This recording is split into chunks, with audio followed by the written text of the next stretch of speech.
Hey, it's you, man, from KC95 here. Good evening and welcome to Toasted Tavern.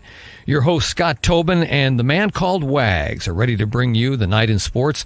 So pull up a stool, grab a drink, and let's get toasted.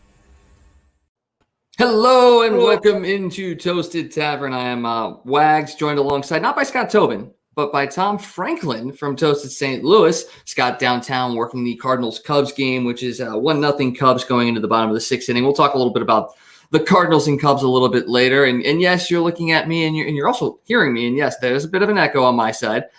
And my background, it's not the same. Well, I'm actually house sitting for my brother this week. And if you hear a dog barking in the background, that's just our lovable pit bull, Bailey. She's excited. She's staring at me through the glass door of his office and sitting there going, why can't I come in?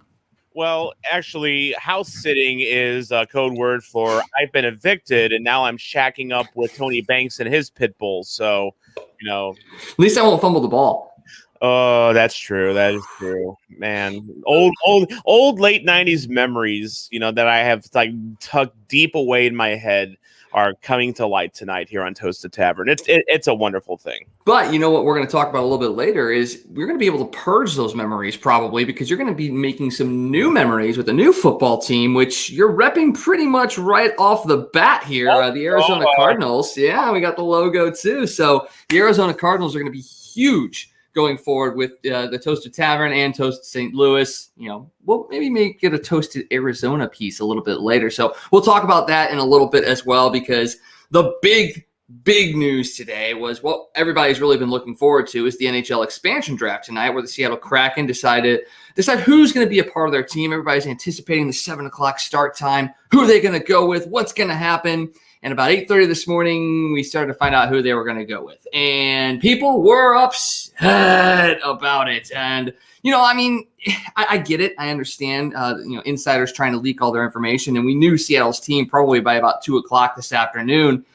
But it's still, for me, the stigma was still around it, though, because you weren't sure if there were any trades that were going to be going down. You weren't sure if there were other deals that were being made. And who knows, maybe the guys that they were reportedly picking were going to be moved out to bring in other guys as well. There was a lot of intrigue still around the expansion draft coming up tonight. But as we'll talk here in a little bit, maybe not so much. First off, Tom, what was your reaction to these leaks that insiders were putting out there pretty much all day? I find it very interesting, the hills that NHL and NHL fans will die on.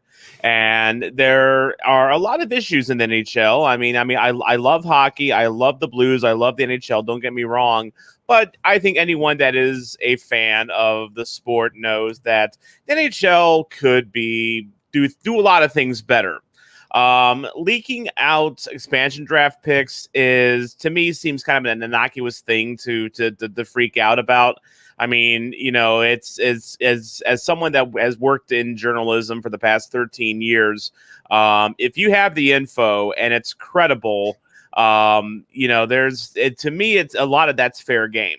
I don't know if the NHL came down to Frank Cervelli and said, "Hey, this is embargoed until the draft tonight." It sounds like it wasn't, because it wasn't just Cervelli that was leaking out the picks, although he was just going ham there for a while.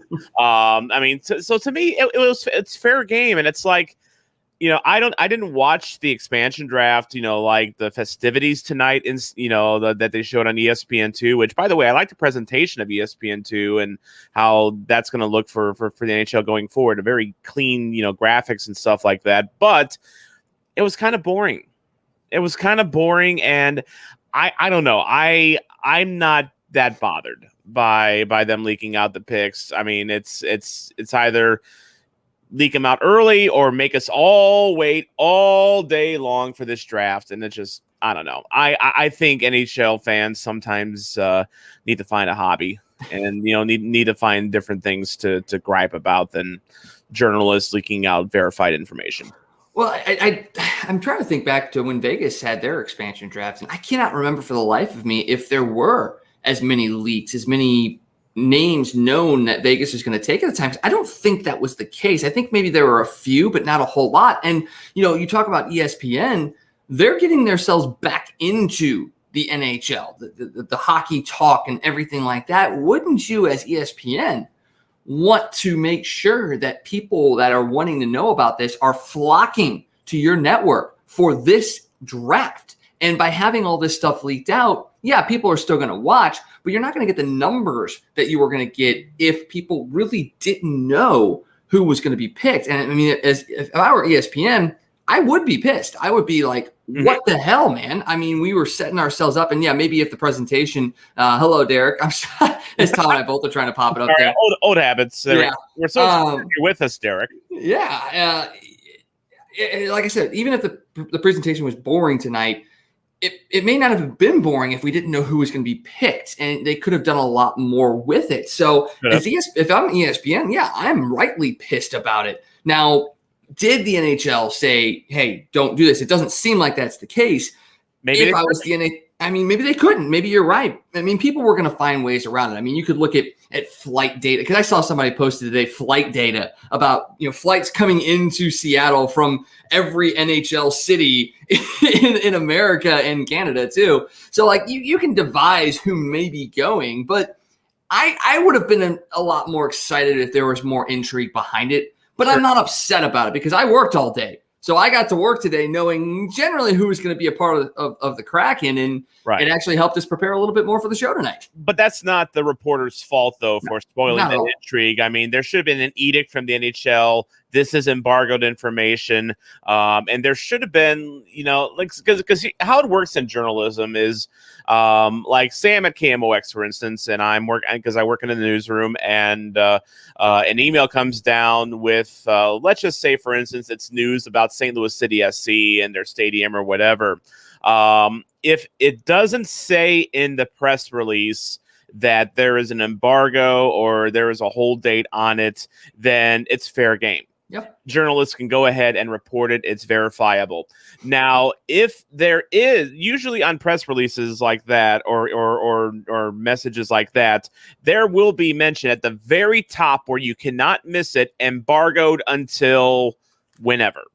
And most journalists that are worth their salt, they always honor the embargoes, because if they break embargo, that is a fantastic way to make sure that you don't ever get to work with that team or that business organization ever again.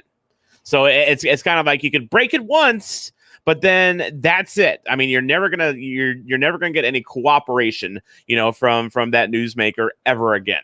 So someone like Pierre LeBrun, someone like Frank Cervelli, someone like Bob McKenzie, all the, usual NHL wonks, Elliot Friedman, they're not going to break that embargo because, this is the biggest part of their careers probably anymore is their social media accounts and breaking news on social media. So it was probably I could say this with 99% likelihood, there was nothing to stop them from coming out with these leaks. Now, did the NHL learn a lesson today? Did ESPN learn a lesson today? Probably.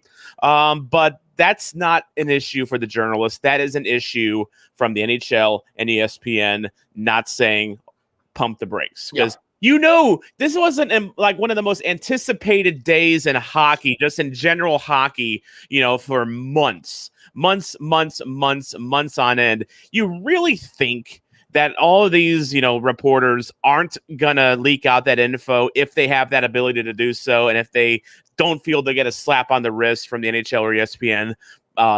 They're gonna do that. Absolutely, they were within their right to do it. And fans that are complaining about it, point your anger at the people controlling that information, not the journalists. Yeah, so point your anger at Gary Bettman. That seems like something that we're always doing. So, by the way, I appreciate Seattle has it down. They already know whenever Gary Bettman appears, they boo. So, good job, Seattle. You've been trained well.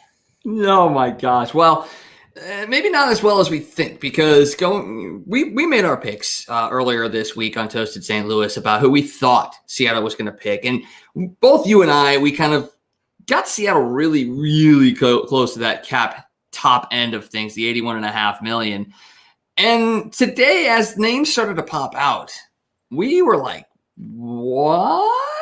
And they skewed heavily defensively. 12 total defensemen, including free agents, Adam Larson from Edmonton and Oh, this one hurts. Jamie Alexiak from Dallas. Oh, we wanted him so bad here in St. Louis. So bad. But they did. They skewed heavy to the defense, which makes sense because you look what got Montreal to the finals. Look what got the Blues there in 2019. Big-bodied defenseman, block shots, clear the net. And we talked about that. That's what we thought they probably should go with. And that's why I thought a guy like Nico Mikkola would have been a guy maybe that intrigued them from St. Louis if they wanted to go off the board, which it seemed like they did. I know Blue Sand Reacts was really worried about that. He actually protected Mikkola in his expansion list. He really did. So, I mean, are you surprised that Seattle loaded up on defense, or are you more surprised about the fact of who they loaded up on defense with? The biggest surprise when it comes to Seattle's draft is that, to coin a phrase that I think I created recently, I was whelmed by who they were picked. I wasn't overwhelmed. I wasn't underwhelmed. I was just whelmed. I was somewhere in the middle. I did a kind of a sample lineup on Twitter at my Twitter account, Tom Franklin STL, which, by the way, Tony X retweeted, by the way, with his own comment and ripped my notifications for the entire afternoon, because whenever Tony X retweets your stuff, your notifications just blow up. So that was kind of cool. But, as far as the defense goes, I mean, I think Seattle, I think they just kind of took what they were given. And one thing that I kind of learned doing the cap-friendly expansion draft simulator, of course, we did that Monday on Toasted Blues ourselves, which I'm sure our picks look nothing, probably bad compared to what Seattle actually picked, but that's irregardless. No, they did not pick Matt Duchene. I know you're in shambles over that. But there was a lot of strong defensive talent I felt that was available, and I think that's kind of by design with the way this expansion draft is set up, because you can protect 7 forwards, but then you can only protect 3 defenders. I just think with the numbers, there was going to be some good defensemen that were going to be available. The Kraken took Mark Giordano, the 37-year-old Calgary Flames. I don't know if we call him a legend, but he's definitely been, a cornerstone of that franchise for years to come. As you said, they signed Alexiak. They signed Adam Larson from the Edmonton Oilers. They took Vince Dunn. They took Carson Twarwinski from Minnesota instead of Kaapo Kähkönen, goaltender, which was kind of a surprise. But then again, Twarwinski, the feeling in Minnesota was that he was a top 4 defenseman waiting to break out. He was just blocked by the players ahead of him. So he's going to get a chance in Minnesota. And look, we all know that defense wins championships, depending on no matter what sport you're in. I proudly wore my Baltimore Ravens Ed Reed jersey the other day because, that was the definition of defense wins championships, was his era in the early 2000s.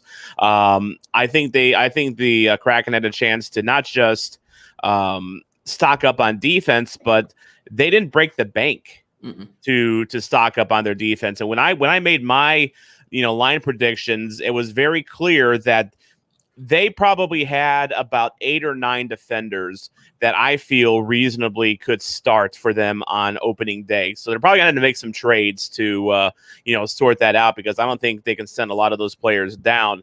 But their forwards kind of weak. I mean, they're kind of weak. And, I'm really kind of, I think everyone was kind of expecting Vegas 2.0 with Seattle. And because remember when Vegas made their picks, we kind of poo-pooed them as well.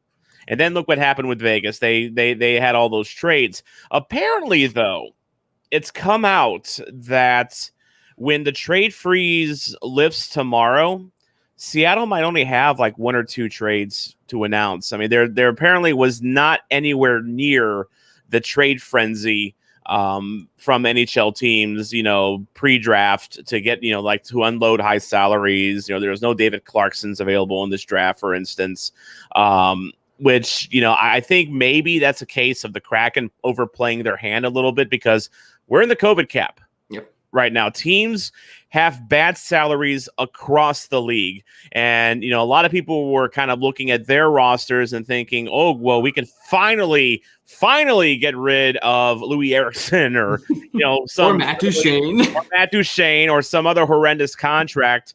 But the Kraken were apparently asking a lot, for those type of deals. And maybe that kind of went into the strategy a little bit, because now the Kraken have about $30 million to play with in NHL free agency. They're the new hot team on the block. I think they're counting on attracting a couple big name free agents that'll make those forward lines look a little bit better than they are, because it's basically 4 third lines that they have right now and on the forward side. But it was definitely interesting to see them go spendthrift, because I know Wags, when we did our expansion draft, we actually had to throw Matt Duchene back because we were going to break the salary cap. So proof that armchair GMing isn't anything like NHL GMing. Not at all. And a lot of people did have them spending up to the cap. They were like, yeah, get star-studded lineups up there. Bring in the PK Subban. Bring in the Matt Duchene. Bring in the Vladimir Tarasenko. Those guys, get them in there and be good right away. But it just shows you, too, the testament of what they're trying to do as well. Okay, and actually, I have to walk back a little bit, the talks about the side deals, because according to TSN's Gordon Miller, he just literally tweeted out, for those wondering, Seattle's side deals for the expansion draft, and there are apparently several, will be announced tomorrow after 1 p.m. Eastern when the NHL's trade/signing freeze comes off. So I guess there will be some side deals, and I think that will explain some of the kind of oddball picks that the Kraken made. There were definitely some surprises, but I think with at least some of them, you can look and say, okay, probably a side deal. Like I wonder if they had a deal to take Giordano from Calgary because Calgary was looking to shed salary. That seems like a situation that's possible because they need to re-sign Matthew Tkachuk going forward. They probably want to, load up a little bit, feeling that they might have a, playoff run in them. It'll be interesting to see what comes out at noon local time tomorrow. Yeah, and see, that's the other part that I didn't understand, because it felt like when Vegas had their draft, everybody knew the deals that were made. You could talk about the trade. So did they enact a trade freeze announcement for this expansion draft? Because I remember back when Vegas, you knew who was moving where. You like, especially because it was big time. Was Florida was the one that stuck out for me about them, protecting a bunch of their defensemen and then trading Morgan Riley, and just it seems like this was a different draft. And once again, it just leads into why it probably was so boring tonight watching it, because you knew who was being picked and you also didn't know why they were being picked. So all the things that made the last expansion draft exciting made this one super boring. Yeah, it definitely was the case. And, I kind of wish we had heard some of those, draft deals beforehand, just to make some sense out of who they actually did pick. Now, I think one of the things that we can count on, Wags, is I'm pretty sure the Blues didn't make any sort of deal for Seattle to take Vince Dunn. I'm sure Doug Armstrong would have loved the chance to trade him after the draft, but alas, he's now a Kraken. That he is. So Vince Dunn is the pick from the Blues. I think everybody anticipated and expected that was going to be who it was. Yeah, maybe some people were hoping that Tarasenko would be taken so you get that money off the books. You don't really want to necessarily leave, him open and not get anything back, but there were people hoping. And then, you also had a couple other options. Jaden Schwartz was an option as a UFA. They did talk to some UFAs, sign them leading up to the draft, and they just couldn't come to a consensus on Jaden Schwartz, but he still may go to Seattle. We'll see. He's going to test the free agent market. But, Dunn was the guy, and I think everybody expected it. And when it happened, I think people were like, okay, there we go. Just opens it up for Mr. Scotty Perunovich. Yeah, and I think it was kind of a roller coaster. I felt like ever since the Blues released their protection list, because Tarasenko was on it, and then the news came out that the Kraken did indeed talk contract with Jaden Schwartz, and I think a lot of Blues fans kind of perked up about that, because Jaden Schwartz, the feeling with him kind of was like he's probably going to free agency. If the Kraken were to have taken Jaden Schwartz, that means Doug Armstrong has Tarasenko and Dunn to play with. By the way, Rutherford coming out tonight and saying that before the trade deadline, or I guess the roster freeze on Saturday, Armstrong could only get like a third-round pick for Vince Dunn. Which is a far cry from the first that they were talking about during the season this year. That's true, which kind of makes me wonder about those reports in the first place. But, you're not going to trade Vince Dunn for a 3rd-round pick before an expansion draft, and then Seattle goes and takes like Mikola or something like that, which I think might have been a legit option for them. So I think it was kind of a foregone conclusion once that was. I mean, realistically, we heard this morning that Schwartz did not come to a contract agreement with Seattle, so that option was wiped out. And then it kind of came out right afterwards that they weren't going to take Vladimir Tarasenko as well, which Jeremy Rutherford also kind of reports that the feeling with Seattle and Tarasenko was that, sure, they could have drafted him and flipped him, but Tarasenko's no trade clause complicated things. Now, Rutherford's also said that Tarasenko is pretty much at the point where he just wants to, he'll just go anywhere at this point. Maybe except Buffalo. But he'll pretty much go anywhere at this point, just to be away from the situation, which is kind of sad, when your franchise Russian forward is saying that. But, he's saying that for, if the Blues traded him, there's no guarantees that he would have done the same for the Seattle Kraken, because apparently he was actually welcoming the idea of being taken by Seattle. So for Seattle, I guess the as the old saying goes, the juice wasn't worth the squeeze. In Tarasenko wasn't worth the potential returns if he was going to be obstinate about his no trade clause. So now that leaves kind of a situation for the Blues where now what happens to Tarasenko?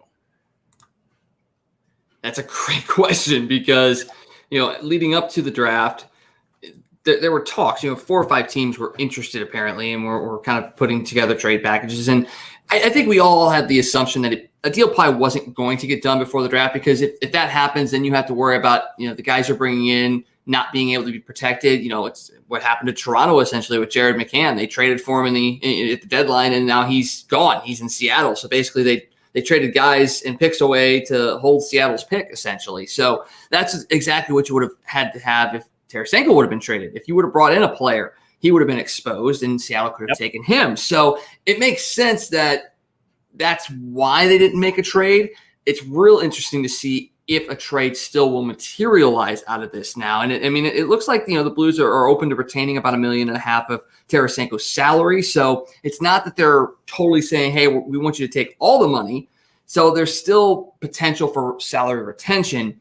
But now, until we know these side deals that have come out from Seattle's side of things and all these other teams, you really can't even speculate as to where he could go. Philadelphia was a team that potentially he could go to.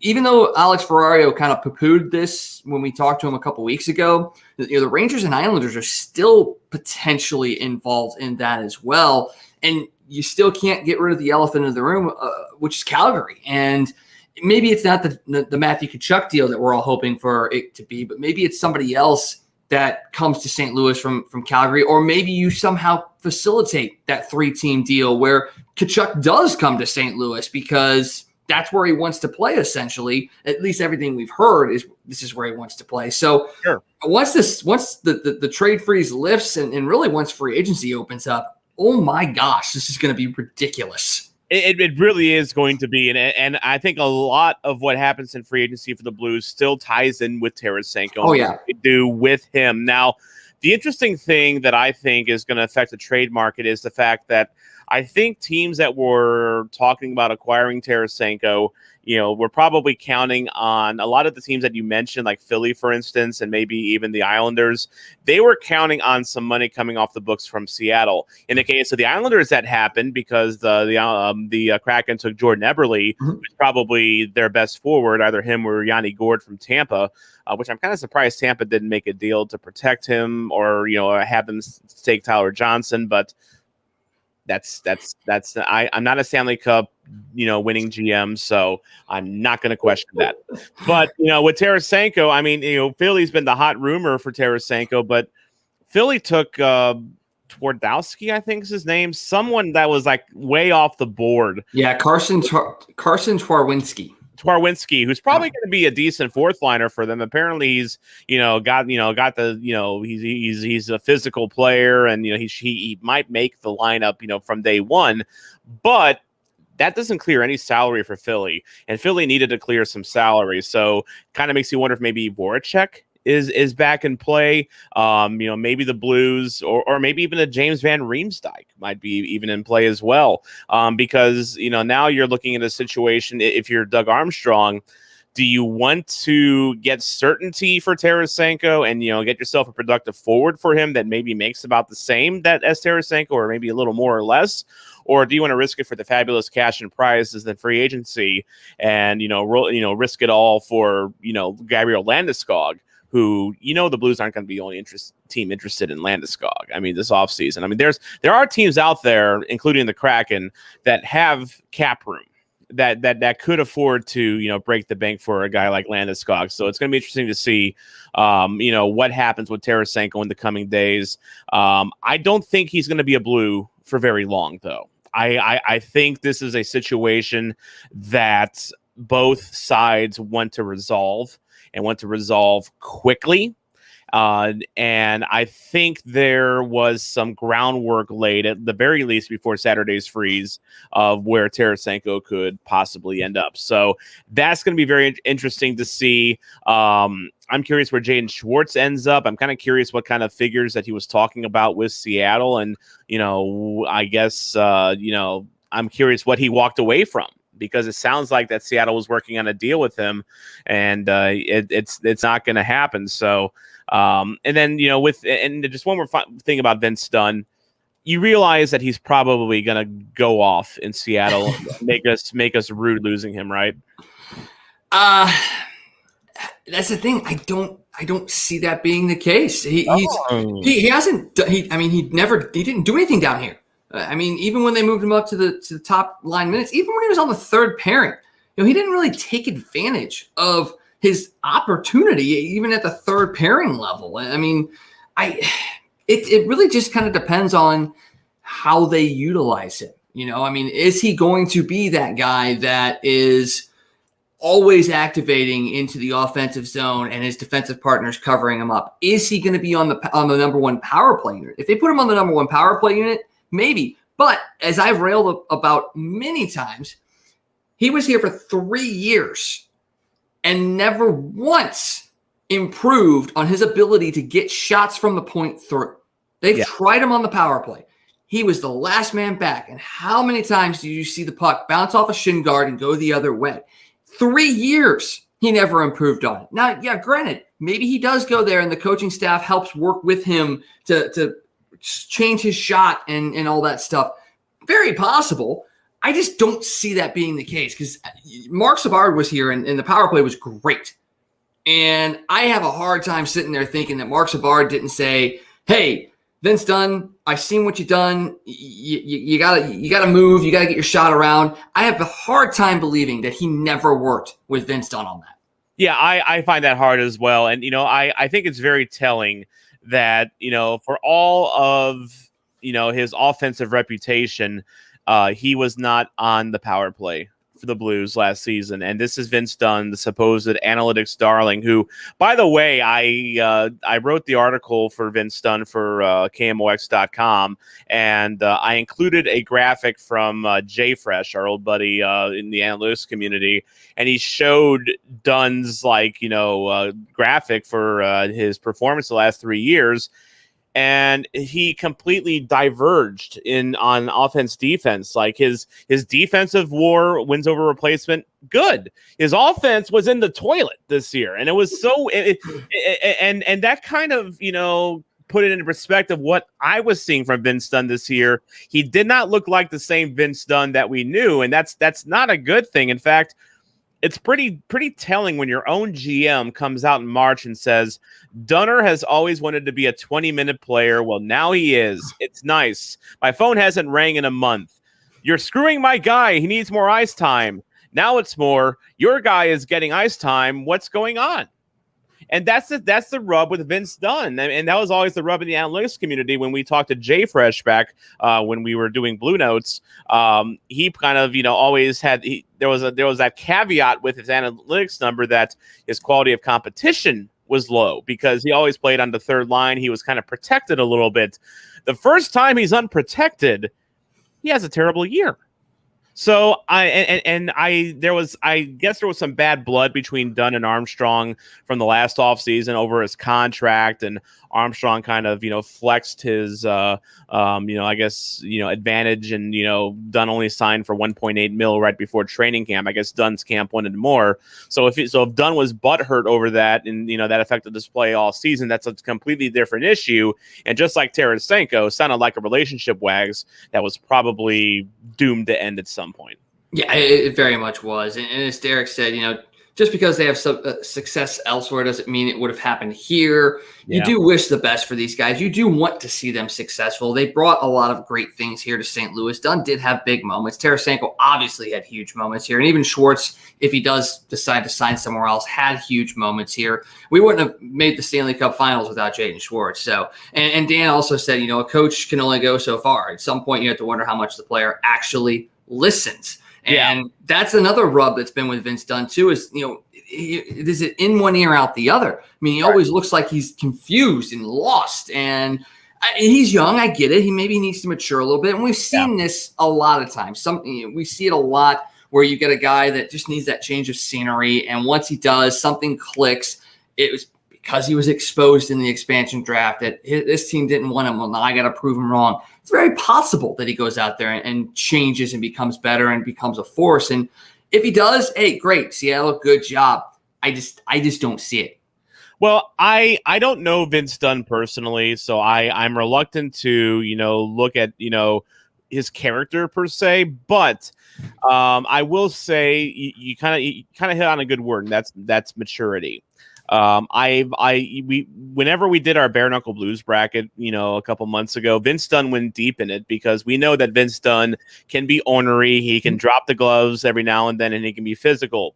How much of that is bravery? How much of that is a lack of maturity? When Vince Dunn on defense makes a boneheaded play that drives us all nuts, how much is that, he's just young, and how much is that a lack of maturity? Because you do kind of wonder what he is retaining whenever, his coaches are telling him to tighten up on defense, increase his awareness, and maybe don't be a knucklehead and draw a stupid penalty, or don't fight people in the, in the runway room. Yeah. In the runway of your locker room, I kind of always was worried about what Dunn had going on between the ears. But he's one of those guys that always passes the eye test. He looks good, and whenever he looks good, he looks great. I mean, he was a double-digit goal scorer. I mean, we can't forget that. He showed signs, all the signs on the ice of being a good top four puck-moving defenseman that every NHL team craves. It's just that he was always a double-edged sword, and I always wonder if it was a coaching issue with him, if it was a training issue with him. You don't know really what goes on behind the scenes, so I'm not going to speculate any further on that. But maybe with him, a change of scenery will do him some good. He gets a fresh start in Seattle. He doesn't have to worry about the fans and the media writing him over his latest boneheaded mistake on defense. So we'll see how he goes. And by the way, I hear Seattle has a great gaming community up there as well. Yeah. So and Dunn's a great Fortnite player. So maybe he'll enjoy Seattle more than he enjoyed St. Louis. We'll see. In St. Louis, you have to get outside because it's nice outside. Seattle, you're going to be stuck inside all the time. So there's really no excuse. So, yeah, totally. And Rodney asked, we touched on this a little bit earlier, does this still mean the Blues can get Landeskog? It's going to be tough because you will have to shed that Tarasenko salary somehow, some way. And you really have to sit there and if you're Armstrong, do you just trade him away for picks? Do you really sit there and do that? Because then you're banking on Landeskog wanting to sign here and signing here. So you have to take that leap of faith that you're going to make the best pitch for this guy to come in when you've got a bunch of other teams. And, Seattle, like you said, has plenty of cap space. They may sit there and be like, no, we're doing it. We're going to go all in on Gabriel Landeskog. We're going to make him the face of Seattle. Yeah, we didn't draft him, but that's because we knew we were going to draft like this so that we could spend the money on him. So it's going to be real tough. And like you said earlier, with Tarasenko very likely going to be gone in the next couple of days, we're going to get a really clear picture before free agency opens up if the Blues are in on Gabriel Landeskog. And I'm kind of wondering if Seattle had serious discussions with Landeskog. I mean, we didn't hear about how those discussions went compared to how they went with Schwartz, which apparently, from some stuff I'm seeing on Twitter tonight, went pretty darn deep. And I'm kind of wondering whenever free agency does open if Schwartz still ends up in Seattle, because you got to figure that they've at least laid the groundwork for a potential deal. I mean, even if Seattle didn't draft, someone like they drafted Larson, like they drafted Drieger, and they drafted, Alexiak, there's probably other players that they at least maybe laid the foundation for a potential deal. That gives them kind of an advantage going into free agency. And we didn't hear anything about Landeskog, but you kind of wonder, what kind of deal were they talking about, and will they be players for Landeskog going forward? I think, though, if you're the Blues, you trade you get what you can for Tarasenko, because that bridge is burned. It's done. It's over with, and you need to move on. And you need to move on and get as much salary as possible so you can make that play for Landeskog. And I think the Blues can be very competitive in making an offer for Landeskog. I think, they can offer him at least a no trade. Of course, we know they're not going to offer a no movement clause, but they can offer Landeskog term. They can offer him the money that he wants. And you know what? After, losing Tarasenko in less than ideal circumstances, Landeskog would be a nice salve for the Blues community. It would definitely mitigate that loss. Probably better than Krug mitigated the loss of Pietrangelo last offseason. Yeah. And Rodney says, Voracek wouldn't be bad if we could get him. Derek, yeah, Voracek 1-for-1 would probably be the worst case scenario, which wouldn't be too bad in his opinion. And then Derek thinks it's funny that we think that St. Louis has better weather than Seattle. They don't have scorching summers and harsh winters. Yeah, but it rains all the time in Seattle. But you can't cut the humidity with a knife in Seattle like you can in St. Louis sometimes. So, at least, it's I don't know. To me, St. Louis and Seattle, it's 6 of one, half dozen of the other. Probably equally problematic. Yeah. Agreed. And yes, Blues fan reacts. Dunn is basically on lock for 50 points here. And Rodney, thank you. I'm keeping track of the game right now. The Cardinals do take the lead in the bottom of the 7th. Dylan Carlson doubles in Harrison Bader, who doubled in a run earlier in the inning. So 2-1 Cardinals, bottom of the 7th. We'll talk a little bit more about that in just a little bit. One more thing on the Blues and free agency, and that's the rumblings with Mike Hoffman, reportedly seeking 3 to 4 years at $5 to $5.5 million. Canadians are interested. You feel like you're losing Schwartz. Would you bring back Mike Hoffman at $5.5 for 3 years if that's generally what he's probably going to get? That was an interesting discussion I had with the guys with 2 guys, 1 cup, and then Kurt Price was in it as well. If the Blues were to re-sign Mike Hoffman for 3 years at $5 million, keep in mind, that's what they gave Tyler Bozak 3 years ago. And I would argue that Mike Hoffman, again, 6 of one, half dozen of the other, better offensive player. But as we know, Hoffman's not a defensive guy like Bozak is. You think about it, though. He didn't look terrible defensively this year. He didn't hurt. He didn't embarrass himself. Right. I will say that. I think that may have been a little bit overblown, but I think that's a very reasonable deal for Hoffman. It's 3 years, so the term isn't too long. And so in case if he's a complete bust, which I don't think he will be. I think part of that is just simply because as the season went on, I think he was misused a little bit by Craig Berube. I think having him on the third line was suboptimal. But as we all saw what he could do once he was used optimally, once he was used on the power play, and once he actually did get some, top 6 time, down the stretch.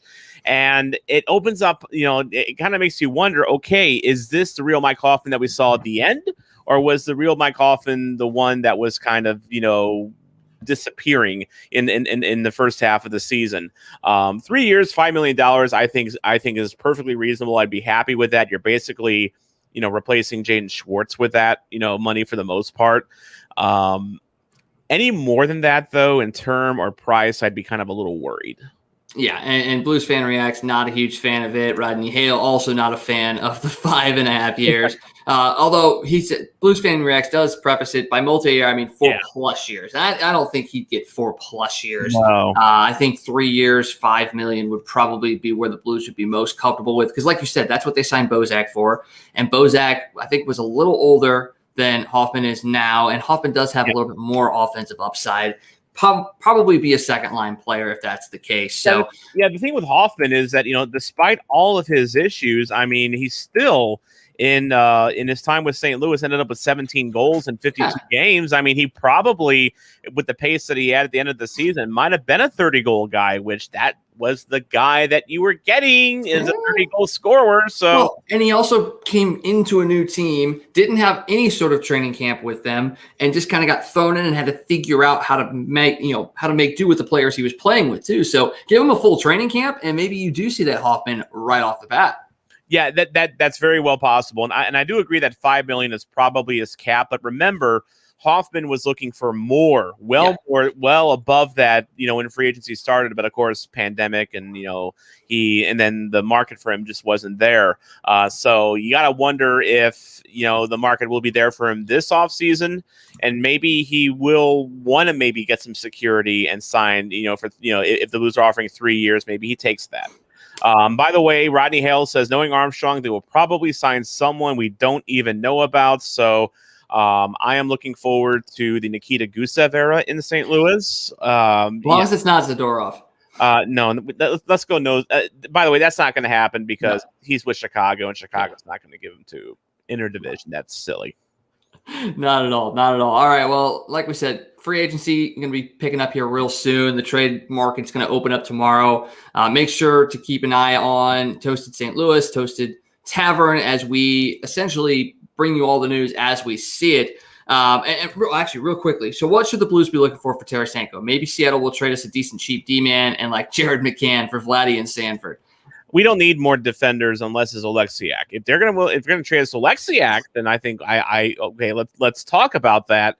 But no, I think a lot of the Seattle defensemen. I mean, the Blues have, one reason that Dunn is a Seattle Kraken is because Scott Perunovich coming up, Jake Wallman turned Nico on, Nico Mikkola. Vince Dunn doesn't have to turn his head behind him to see the oncoming, onslaught behind him. So, did we ever see Vince Dunn turn his head though? Oh, Oh boy. You. All right, let's stop poo-pooing on Vince Dunn. He's now Seattle's property, and we'll go from there. Speaking of property, you're wearing some property right now. NFL training camps are going to be opening up here real soon, and you had a really fun go between on Twitter with you and the Arizona Cardinals. You were trying to figure out your fandom, essentially coming back to the NFL. Tell us a little bit about that, and then you got a clip from your press conference yesterday announcing your fandom decision. This has been just the weirdest saga, and completely out of left field for me because I don't tweet a whole lot on my Tom Franklin SDL account. It is verified, so maybe I should be. But, I was kind of talking last week. Everyone was talking about the St. Louis Rams and that lawsuit that's playing out. And, of course, we had all the details that came out about, that and just everything that went with it. And I was tweeting about it, and, I kind of made a point about the Kansas City Chiefs and how they were kind of not just behind Stan Kroenke's plan, but they were like really backing it. They were, like Hunt was the lone no vote in the Carson committee. And it was just, it really had me starting to wonder, okay, is Kansas City the team for me when they basically shanked, helped shank St. Louis in the back? Just so they can move in and, profit from our suffering. So I put the question out there, and I made it a poll, and I did tag the Arizona Cardinals in that, like the actual Twitter account, not thinking really anything of it. But then I asked, should I remain with the Chiefs? Should I be a fan of the Chargers? Because they were the other team that voted against Kroenke's plan, although you can kind of understand why. And then, or should I be a Cardinals fan, or should I do something else entirely? And overwhelmingly, that poll, it was like over 800 votes. It was obscene how many votes that got, and it was overwhelmingly like 90% become a Cardinals fan. And that was because the Arizona Cardinals themselves responded. Like, they replied with a GIF basically saying, please come to Arizona, please come to Arizona. And we had a fun Twitter exchange, but what you don't know is that they DM me, like, personally, and they asked me my shirt size. And they said they're going to send me something.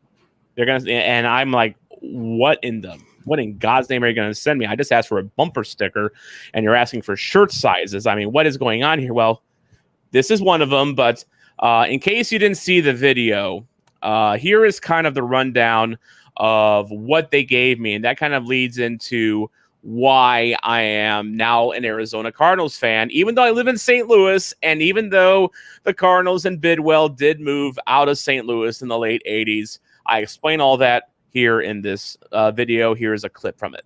And just for giggles, I asked for a bumper sticker, something small. Turns out they were more receptive to that idea than I could have ever expected, because they didn't send me a bumper sticker. I'm actually wearing 2 of the things that the Arizona Cardinals sent. The first thing is this very clean white Arizona Cardinals dry fit shirt. And the second thing that the Arizona Cardinals delivered onto thee was this very nice windbreaker pullover that they wear on the field. When I say they, I mean the Cardinals themselves. Very nice quality, and on a rainy day or a windy day, this will come in handy. Yes, there's more. Number 3, I also asked for a hat, just as a shot in the dark, best case scenario. And no, they did not send me one off the clearance rack. They sent me this nice new era Cardinals ball cap right here. You can see it right there. The logo, big and prominent. This is not their cheap hat. This is a good quality hat. So that is item number 3. Surely that's it, right? I mean, 2 shirts, a hat to some schmuck in St. Louis who is, questioning his NFL fandom. That surely is it, right? Wrong, because there are 2 more things that the Arizona Cardinals were kind enough to send me. It was this big old flag, gigantic, will probably make a backdrop in some of my videos, so freaking outrageously big that I can barely get it on the screen, but it is big. It is 4x6. It is longer than I am tall. It is wider than I am wide, and that's saying something because I'm pretty wide. And last, but certainly not least, more headgear, although this I cannot wear unless I find a head shrinker, and she shrinks my head down to a small size. An Arizona Cardinals vintage mini helmet. Looks kind of familiar, doesn't it, St. Louis fans? Very similar in style to the style that the Big Red wore in St. Louis. So after some consideration, and after all this nice stuff, and after a very nice letter that they sent me, which I'll go ahead and pop up for you right now, I have decided that it is officially time to come out of my NFL sabbatical, and I will return to the NFL's fandom as a fan of the Arizona Cardinals. Now, I know what you're thinking, St. Louisans, but they moved out of St. Louis in the late 80s. How are they any better than Kroenke? Well, for one, the Bidwell family did not salt the earth, per se, when they moved from St. Louis to Phoenix. Phoenix made them an incredible offer. St. Louis, quite frankly, did not. They were playing in the old Busch Stadium, which, let me remind you, for those of you that did not get the chance to go see games at Old Busch, that place was a blast furnace. And not only was it a blast furnace, it was not a great place for football. Even when the Rams played a couple games there in their inaugural season, it was not the best aesthetics for football. It just was not. It's a baseball stadium that was kind of made to be multi-purpose, but in reality, it wasn't working out very well. And compared to Stan Kroenke, history has shown that the Bidwells moving the Cardinals to Arizona was somewhat justified compared to Kroenke. Now, Kroenke, since leaving St. Louis, has done nothing of benefit for the city of St. Louis. Nothing.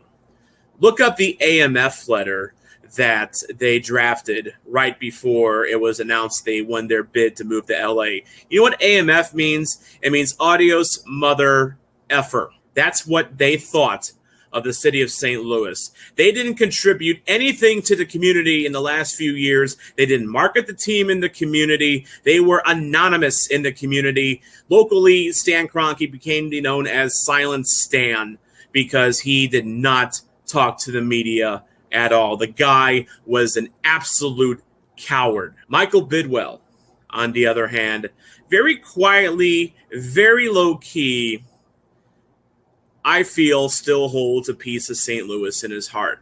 In fact, he has actually contributed to charities on a kind of a low-key scale, but he has contributed to charities, including filling a void that Stan Kroenke left behind after the Rams moved out.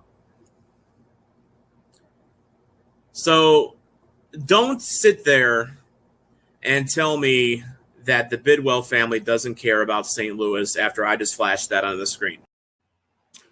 Unbelievable. And yeah, we saw that story a couple years ago with the charity that they donated to very, very quietly. And it just, once again, the NFL is the NFL, and you can be pissed at them all you want about how they go about doing things. But, you can't sit there and just completely disregard it. It is one of the biggest leagues in the world.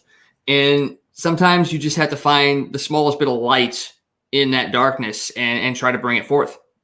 It's been hard for me, since the Rams left. It really has been. I just have not been able to get into the NFL as I used to. It's been slowly getting better, but it's still been hard. It feels like you're getting over a bad relationship, and then you're trying to get back into a relationship with the gal that broke up with you, or at the very least her sister or something like that. It kind of feels like that, and it's been hard to find a team that I feel that I belong with, without totally feeling like I'm bandwagon hopping. Like I was a Packers fan before the Rams came to St. Louis, but going back to them, it just didn't feel, I just didn't feel a connection with them anymore. It wasn't my team anymore. It was, in a lot of ways, someone said it best, it felt like the Arizona Cardinals adopted me, essentially. That's basically what it was. I was an orphan, and the Cardinals adopted me. And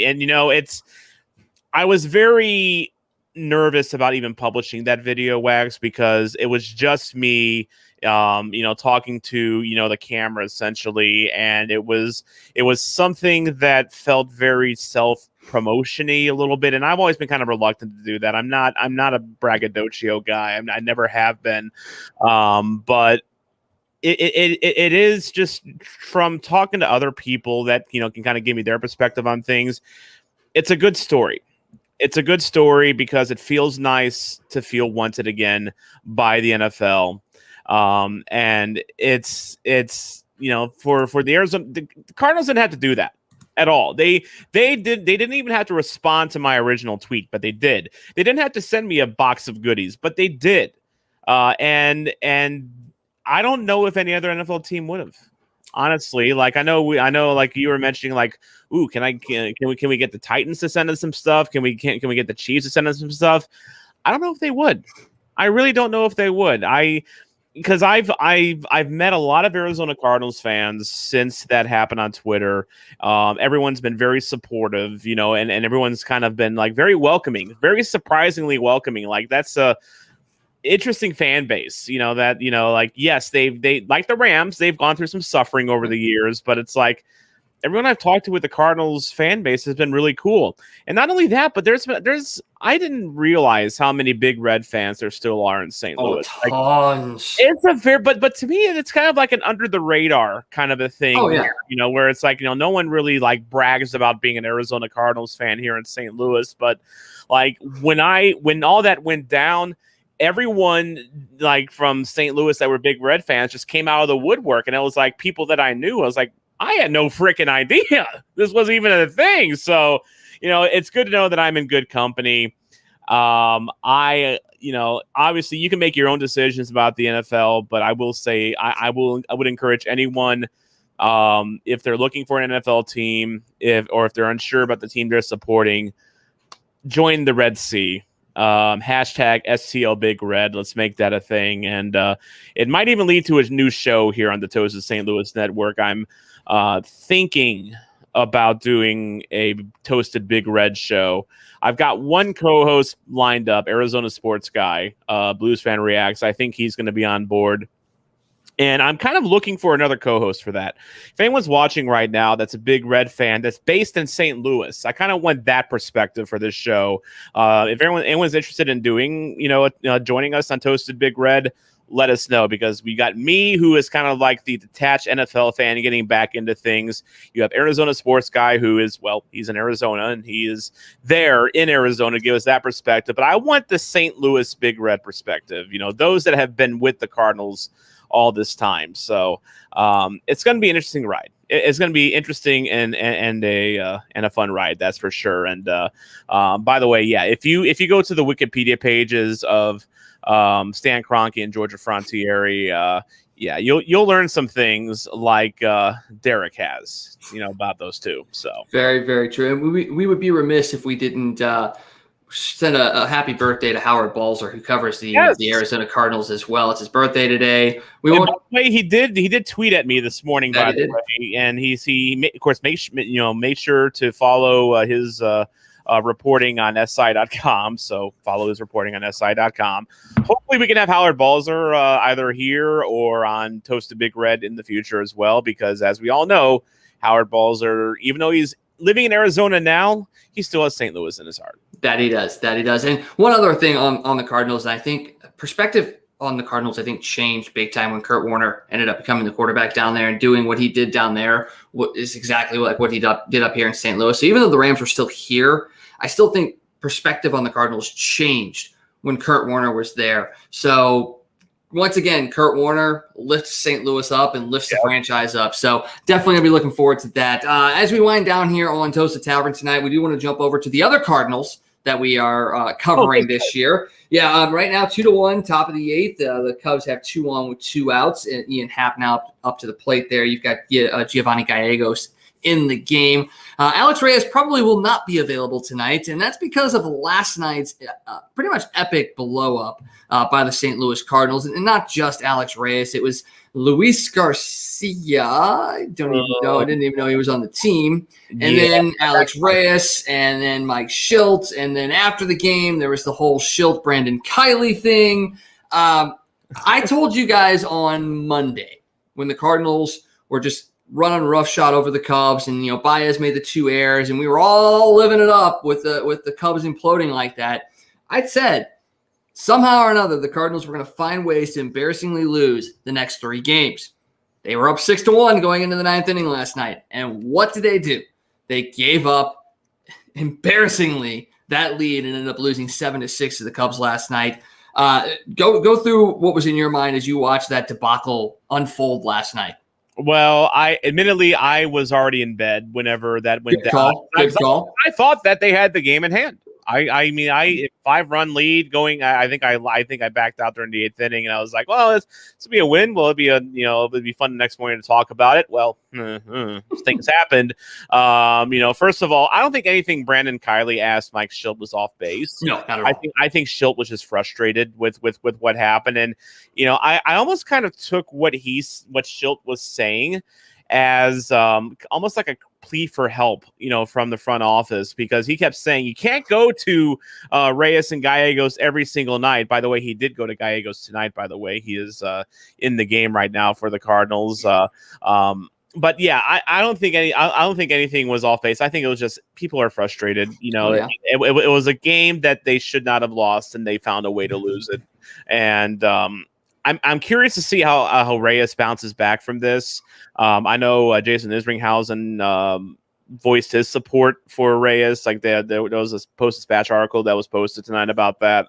I think Reyes will be fine, but he's a young guy, and you always kind of wonder. This is like his first real adversity test. This was his first blown save ever. No, I wouldn't say it's his first adversity test. I think. Well, I mean, you look at everything that Alex Reyes has been through. I think this is the first. This is the first like he blew a save on the mound. That's what because he's having a good season. He's an all-star. He has the save streak record for the start of his career, and bam, he runs into a brick wall last night. By the way, sorry if you've heard this before, but when the Cardinals need a big start from Adam Wainwright, he pulls through. I almost feel like that's happened once or twice before. Wainwright, 6 hits allowed, 1 earned run, 5 strikeouts, no walks, 7 innings pitched. Vintage Adam Wainwright. And I'm really sad that at some point he's going to have to retire. Yeah, sometime in the next 2 years. And outduels Kyle Hendricks, who once again had another stellar game against the Cardinals, 6 1/3, 8 hits, 2 earned, and 3 strikeouts. So Cardinals made him look a little bit more human in tonight's matchup. But they got to put a couple more runs on the board here in the bottom of the 8th if I'm going to feel even somewhat remotely comfortable with them winning this game. But like you said, what can you say about Adam Wainwright? He's just consummate professional, and then tomorrow he's going to come out with his day after a start photo of a walk around Busch Stadium, and it's going to be phenomenal because it's Adam Wainwright. I know he's a Georgia boy. I hope he sticks around St. Louis. I think he will. I'd love to just have him be a part of this community for the rest of his life and somehow be a part of the Cardinals pitching staff as far as coaching wise or something, because once he goes away, it's going to be a huge void, and it's going to be real sad. I think Wainwright, he's got a future I think I might have a future in broadcasting. Yeah, I know. He's got the personality for it. He's very glib, and he'd be an upgrade over Jim Edmonds, that's for damn sure. But yeah, I hope he stays in St. Louis as well. He's been a Cardinal for his entire career, save for starting out with the Atlanta Braves. But yeah, what a career Waino has had. At some point, he's going to have to go away. But the Cardinals need more than Waino. They need more than Gallegos. They need more than Reyes. They need more than your latest retread that you claim off waivers, like Luis Garcia. They need some help, and it's time that they get it. It's going to be real interesting because the trade deadline is coming up. This team really needs, and they said it on Monday, the next 2 weeks are important. It's going to tell you whether or not this team is going to be a buyer at the deadline or is this a team that holds pat. I don't think they're going to sell, but I think they're either going to stand pat or they're going to buy. And these next 2 weeks are going to be absolutely huge. You got tonight's game and then tomorrow against the Cubs. You got 3 against Cincinnati. You can kind of put some distance between yourself there. And you got a little bit of a tough stretch after that with the White Sox as well. So we're going to know real soon what the Cardinals are going to be doing here. I say by Saturday night after that second game against Cincinnati, I think we're going to know where this team is going to be heading when it comes to the trade deadline. And I'm really hoping they're going to be looking for some upgrades. I know you got Jordan Hicks in the wings. You've got Miles Michaelis and Jack Flaherty getting ramped up as far as rehab starts coming up soon. So you've got reinforcements coming, but we needed reinforcements when those guys were healthy. And if they can't make a push for somebody to help them out, it might be one of those seasons where you go, they're going to miss it by just that much, and they could have done more. They could have done more. And speaking of doing more, I'm going to leave you with one final thought on Seattle and how that situation with the situation with the Blues. And that is, I've been kind of going back and forth, and Blues fan reactions going back and forth tonight with our old friends at the Soda Pod from the Hockey Podcast Network, because they decided to have a good old laugh about Tarasenko. I think it's so funny that NHL team is having an issue with their Russian star forward when they're having issues with their own Russian star forward in Minnesota. Don't throw stones when you live in a glass house, Soda Pod, first of all. Second of all, I'm going to leave you with this thought for the Seattle Kraken and their roster. It looks kind of underwhelming now. What's stopping Seattle from offer sheeting Kaprizov? What is stopping them from offer-seeding Kaprizov? And I'll admit I am piggybacking off a tweet from our friend Gabriel Foley, who actually made that suggestion on Twitter just now. So you know what? Go for it. Go for it. I would definitely get a Kaprizov Kraken jersey. I would too. I'll make sure to tag the Soda Pod when I do so. Oh boy. Oh, okay. Well, we're going to start beef now. That's what we're doing. We're starting beef here. Yeah, like we said, the Seattle Kraken expansion draft tonight. Vince Dunn going there from the Blues. Interesting group of players we're going to see over the next 24 hours. What other side deals were made and what else might be coming down the pipeline with that. Trade freeze is going to end here very soon as well. So make sure you come back tomorrow night for more Toasted Tavern at 9 o'clock. We're going to have a lot more information along the NHL lines. We're going to be recapping the Cards-Cubs game 3 and 4 because that game 3 is still going on. And we'll have much more to talk about every weeknight here at 9 o'clock. I want to thank Tom Franklin for joining me. Scott Tobin might be back tomorrow night. I can't remember if tomorrow's a day game or not. If it's a day game, then Scott Tobin will be joining me tomorrow. I am Wags. Thank you guys always for joining us. And John Hewlett, take us out.